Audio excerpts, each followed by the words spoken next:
നമസ്കാരം. Raf talks ഫുട്ബോളിലേക്ക് ഏവർക്കും സ്വാഗതം. 2022-23 സീസണിൽ നാപ്പോളിക്ക് വേണ്ടി തകർപ്പൻ പ്രകടനം പുറത്തെടുത്ത സൂപ്പർ താരമാണ് വിക്ടർ ഒസിമെൻ. അവർക്ക് ആ സീസണിൽ ഇറ്റാലിയൻ ലീഗ് കിരീടം നേടിക്കൊടുക്കുന്നതിൽ വലിയ പങ്ക് വഹിക്കാൻ ഈയൊരു നൈജീരിയൻ സ്ട്രൈക്കർക്ക് സാധിച്ചിരുന്നു.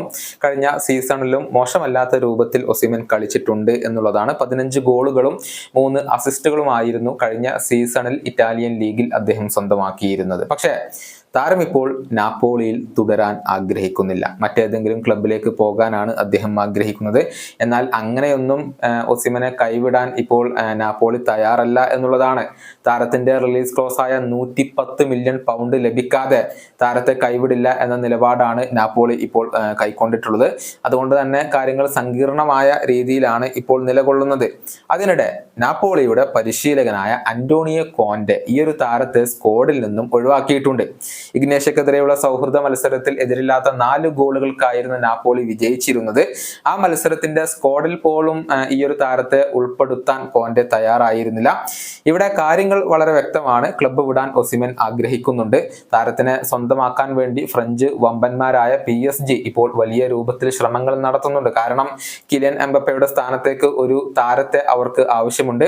എംബപ്പയുടെ പകരക്കാരനായിക്കൊണ്ട് PSG പരിഗണിക്കുന്നത് ഈ നൈജീരിയൻ താരത്തെയാണ്. പക്ഷെ ഇപ്പോൾ വലിയ പുരോഗതിയൊന്നും അക്കാര്യത്തിലില്ല. കാരണം നാപ്പോളി ആവശ്യപ്പെടുന്ന ഈ ഒരു ഭീമമായ തുക തന്നെയാണ്.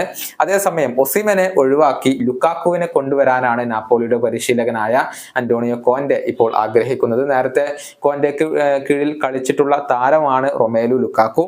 ലുക്കാക്കുവിനെ നൽകി ഒസിമെനെ കൊണ്ടുവരാൻ ചെൽസിക്ക് താല്പര്യമുണ്ട്. പക്ഷെ അപ്പോഴും 110 മില്യൺ പൗണ്ട് തന്നെയാണ് നാപ്പോളി ഒസിമെന്റെ മൂല്യമായി കൊണ്ട് കണക്കാക്കുന്നത്.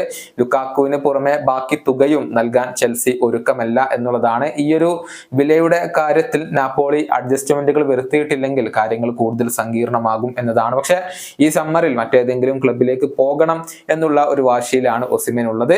PSG അദ്ദേഹത്തിന് വേണ്ടി വല്ലാതെ ഇപ്പോഴും ശ്രമിക്കുന്നുണ്ട്. ഈ വീഡിയോയുടെ അവസാനിപ്പിക്കുന്നു. കാണാം.